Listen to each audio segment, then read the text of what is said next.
안녕하세요, 김쌤입니다. 이번 시간에 ERP정보관리사 생산 2급 2024년 7월 기출문제 필기문제 한번 풀어보도록 하겠습니다. 자, ERP 도입의 의의 적절하지 않은 것은 했습니다. ERP 문제는 말씀드린 것처럼 계속 나오는 거라 참고해서 봐주시면 좋을 것 같고요. 기업의 프로세스를 재검토하여 비즈니스 프로세스를 변혁시킨다. 맞죠? 그 다음에 공급 사슬이 단축, 리드 타임의 감소, 재고 비용의 절감을 목적으로 한다. 얘도 괜찮습니다. 전체 업무 프로세스를 각각, 여기가 틀린 거죠. 통합 업무 시스템으로 관리해야 되는 거죠. 3번이 잘못됐다. ERP는 통합 업무 시스템이다. 기억을 해주시면 좋을 것 같습니다. 그 다음에 기업 입장에서 ERP 도입을 통해 업무 프로세스를 개선함으로써 업무의 비효를 줄일 수 있다. 얘도 맞네요. 자, 1번의 답은 3번. 2번. 비즈니스 애널리틱스에 대한 설명으로 가장 적절하지 않은 것은 맨날 나오는 문제죠. 이건 그냥 1번이라고 바로 찾아낼 수 있습니다. 비즈니스 애널리틱스는 구조화된 데이터 뿐만 아니라 비구조화된 데이터도 분석 대상으로 해야 되는 거죠. 이렇게 뭐뭐만, 뭐뭐에 한한, 뭐뭐에 오직 이런 식으로 한정사가 나오면 그게 답이다. 나머지도 읽어보시면 되고요. 2번에 1번. 3번도 나왔던 문제. 공급사슬에서 SCM에 대한 설명이에요. 적절하지 않은 것. 공급사슬에서 가시성 확보로 공급 및 수요 분야에 대한 신속 대응 가능합니다. 그 다음에 재고 회전율 증가할 수 있고요. 그리고 공급사슬에 대한 계획, 조달, 제조, 배송, 통합 업무 프로세스 지원합니다. 마케팅, 판매 및 고객 서비스 자동화함으로써 현재 및 미래 고객들과 상호작용, 얘는 CRM에 대한 설명이다. 고객 관계관리에 대한 설명이어서 4번이 답이 됩니다. 자, 4번. 클라우드 서비스 사업자가, 자, 요 문제는 지문에서 뭐가 나오냐에 따라서 그 약자만 기억하시면 된다 했죠. 소프트웨어가 나오고 소프트웨어가 나옵니다. 그러면 소프트웨어 찾아주시면 됩니다. 4번 바로 봤습니다. 자, 5번부터가 이제 생산 문제가 되겠죠. 생산성을 측정하는 방법으로 가장 적절하지 않은 것은 했습니다. 아니라는 얘기죠. 자, 생산성 측정 방법에는 여러분들 그 교과서 보시면은 부분척도, 다요소척도, 그러니까 부분척도, 다요소척도, 총요소척도라고 있습니다. 단요소척도라는 건 없다. 그래서 답은 3번. 개념만 놓고도 한 문제를 만드는 거죠, 지금. 퍼센테이지 BOM입니다. BOM은 여러 가지가 있는데요. 퍼센테이지 BOM은 그 우리 제품을 구성하는 구조물 중에서 그 부품이 차지하는 비율이 얼마큼이냐라는 걸 따져주는 겁니다. 역삼각형 형태를 따진다라는 건 역BOM이 되겠죠. 역BOM이 되겠고요. 지금 1번이 잘못된 거죠. 계획 BOM 중에 하나다. 그 다음에 제품을 구성하는 백분율로 표시했다. 부품량을 정수 단위로 표시하지 않는다. 백분율이니까요. 답은 1번입니다. 역 BOM은 우리가 흔히 말하는 화학이나 그 하위 제품 화학이나 그 원재료가 제품에 어떤 영향을 미치냐 이거죠. 가장 밑에 있는 게 가장 상단에 어떤 영향을 미치는가. 그래서 역삼각형 구조로 돼서 그 하위 물건이 위에 상에 영향을 미치는 걸 볼 수 있는 구조도로 하겠습니다. 7번. 수요 예측 기법 중에서 정성적인 기법에 해당되는 것은 했습니다. 정성적인 기법은 시장실험법, 패널도 기법, 델파이법, 판매원 의견법, 수명주기 유추법 등등 이런 것들이 있습니다. 그래서 여기서 해당되는 건 뭘까요? 그죠? 패널 동의법입니다. 나머지는 정량이 되겠죠. 8번.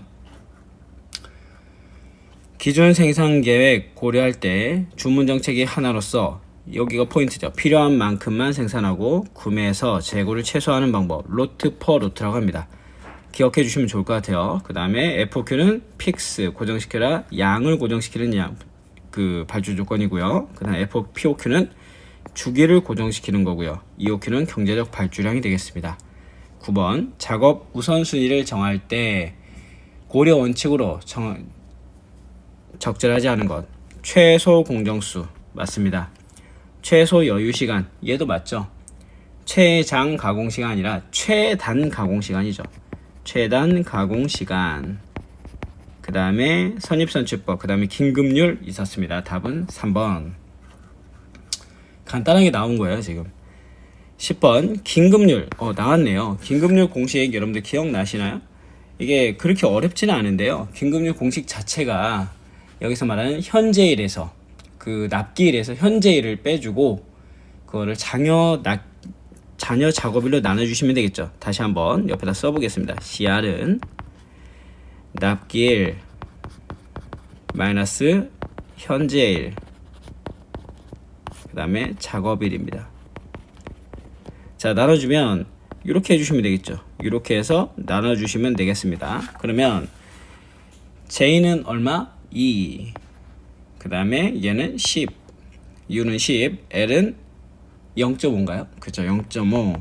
얘는 10이니까 1이네. 여기는 1.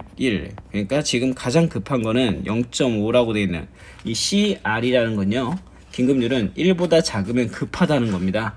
즉 이 5일보다 여기 10일보다 얘는 빼니까 5일밖에 안 남았죠. 즉 작업하는 데는 10일이 걸리는데 지금 남은 기간은 5일밖에 안 남았어. 그러니까 빨리 해야 돼. 이런 게 긴급률입니다.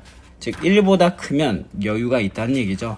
그래서 여기서 가장 급하게 해야 될 거는 그쵸, 3번입니다. 작업 L. 자, 11번. 공정관리의 대외적인 목표로 적절한 것을 고르세요 라고 되어 있습니다. 생산 과정에서 작업자의 대기를 감소시키는 것이다.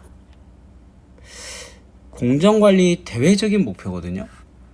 지금 보시면 작업자의 대기를 감소시킨다. 얘는 대내적인 목표죠. 공정관리 대내적인 목표가 되겠고요. 그 다음에 그 밑에도 생산 과정의 설비 유휴에 대한 손실 시간을 감소시킨다. 얘도 내적인 목표가 되겠죠. 얘도 대내입니다. 자, 그 다음에 제공품 감소와 생산 속도의 향상을 목적으로 한다. 얘도 대내.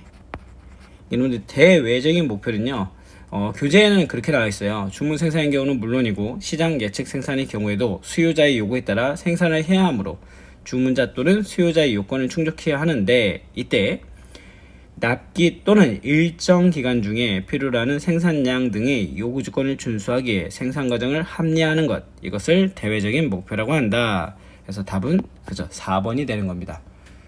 이거 교과서에서 지문이 좀 서술형으로 나와 있기 때문에 여러분들이 공부를 좀 해주셔야 되는 부분이라고 생각을 해요. 아마 여기서는 11번 문제가 틀리라고 내는 문제가 아니었을까 생각을 해봅니다. 12번. 생산 라인에서 변질, 변형, 변색, 조립, 분해로 되어 있고 제조의 목적을 직접적으로 달성할 수 있는 공정은 딱 하나밖에 없죠. 그죠? 가공입니다. 답은 가공. 그 다음에 13번. 공정계획의 기본적 방침에 대한 설명으로 적절한 것은, 공수계획의 기본적 방침은 뭡니까? 여러분들 공수계획이란 건요, 우리가 흔히 말하는 주어진 생산 예정표 위에 결정된 생산량에 대해 작업량을 구체적으로 결정하고 이것을 현재 인원과 기계 설비의 능력을 고려하여 양자를 조정하는 겁니다. 여기서 중요한 건 여유예요. 여유입니다. 그래서 지금 적절한 여유성을 따져주는 거죠. 촉박성은 아니고요. 여유성. 그 다음에 일정별 부하 변동. 얘도 일정별 부하 변동 방지라고 되어 있습니다. 교과서 보세요. 나중에 이것도 틀렸고, 부하 능력의 균형이죠. 이것도 틀렸습니다. 답은 2번. 14번. 각 작업장의 작업시간이 아래와 같을 때 라인 밸런싱 효율을 물어봤습니다. 라인 밸런싱 효율 여러분들 기억나시나요? 그냥 공식을 EB라고 나와있죠. EB는 시그마 TI 나누기 N 곱하기 Tmax 되어 있습니다. 이거를 그대로 한번 넣어보면 32 더하기 37 더하기 40 더하기 35, 맥스는 40이고요 곱하기 4가 되겠네요. 자, 그러면 여러분들 구하면 얼마 나옵니까? 그렇죠, 90% 나옵니다. 0.9. 답은 1번. 자, 15번. 공정기호에 대한 설명인데요. 여기서 외곽에 있는 도형은 주공정이 되겠고 안에 있는 도형은 부공정이 됩니다. 그러면 얘는 뭐예요? 보기에 가는 수량검사, 네모는 수량검사죠. 수량검사를 먼저 하면서 주로 하면서 품질검사도 같이 하겠다. 가는 수량검사가 우선인 품질검사 공정. 지금 2번이 잘 설명하고 있죠. 나는 뭐예요? 가공을 하면서 품질검사를 하겠다. 근데 다 설명이 잘못되어 있네요. 답은 2번. 16번. 아래 보기는 무엇에 대한 설명입니까? 하고 나왔습니다. 우리 OS 여러분들 기억하시죠? 정리, 정돈, 청소, 청결, 마음가짐. 이거는 그 지트의 개념뿐만 아니라 다른 교재에서도 많이 나오기 때문에 여러분들이 좀 기억을 많이 해주시면 좋겠습니다. 더러움을 없애는 깨끗한 상태, 얘는 청소죠. 청소. 정리는 뭐예요? 정리는 필요하지 않은 걸 버리는 것을 우리가 정리라고 합니다. 정돈은 원래 있는 곳에 갖다 둬서 바로 꺼내 쓸 수 있게 하는 건 정돈. 방금 전에 그 내용이 청소. 청결은 위에 1, 2, 3항, 그러니까 정리정돈, 청소를 유지하는 거, 이걸 청결이라고 부르고요. 이걸 하기 위한 습관화, 이걸 마음가짐이라고 불렀습니다. 그래서 답은 2번. 경제적 주문량을 구하기 위한 전제 조건으로 적절한 것은 17번에 보시면 적절한 것이에요. 단품목에 대해서 적용하죠. 여러 품목이 아닙니다. 그 다음에 연간 자재 사용량이 연속적이다 라고 돼 있죠. 얘는 맞네요. 그죠? 여러분들 보시면은 가정이 여러 개가 있어요. 뭐 예를 들면 EOQ 모형은 구매량에 관계없이 단위당 구매 가격은 일정하다. 구매 비용은 크기에 관계없이 항상 일정하다. 조달 기간은 확정적이다. 재고 유지비는 구매량의 증가에 비례해서 증가한다. 단일 품목을 대상으로 한다. 그리고 재고 부족은 없다. 재고 유지 비용과 일회 주문 비용은 항상 일정하다. 주문 전량은 일시에 입고된다. 그 다음에 자재 사용량은 연속적이다. 그러니까 지금 여기서 보면 가변적이다, 변경된다, 다 잘못된 겁니다. 답은 2번입니다. 17번 문제 좀 집중해서 보세요. 1급에서 자주 나오는 문제의 유형입니다. 18번 자재 소요 계획의 효과로 적절한 것을 고르세요 라고 되어 있습니다. 자재 소요 계획은 생산 소요 시간이 감소하는 거죠. 절감되고, 1번 틀렸죠? 재고 수준이 감소하죠. 그래서 재고 비용을 아낄 수가 있죠. 납기 준수를 통해 고객 서비스가 개선된다. 얘가 맞네요. 그 다음에 자재 부족이 발생하지 않습니다. 계획을 세웠으니까. 자재 부족 최소화를 통해서 생산 공정 가동 효율이 높아지고 소요 시간이 단축되는 걸 따라가는 게 MRP라고 하는 거죠. 자, 19번 생산 준비 비용에 해당되는 비용 했습니다. 여러분들 생산 준비 비용은 생산 공정에서 일하는 비용이죠. 창고 임대료 유지 비용입니다. 유지 비용. 그 다음에 생산 공정 비용은 준비 비용이 되겠죠. 재고 감손비도 어떻게 돼요? 얘도 유지 비용이죠. 시장 조사 비용은 어떻게 될까요? 발주 비용이 되겠네요. 발주 비용. 얘도 틀렸고요. 그럼 작업 공구 비용은 맞죠?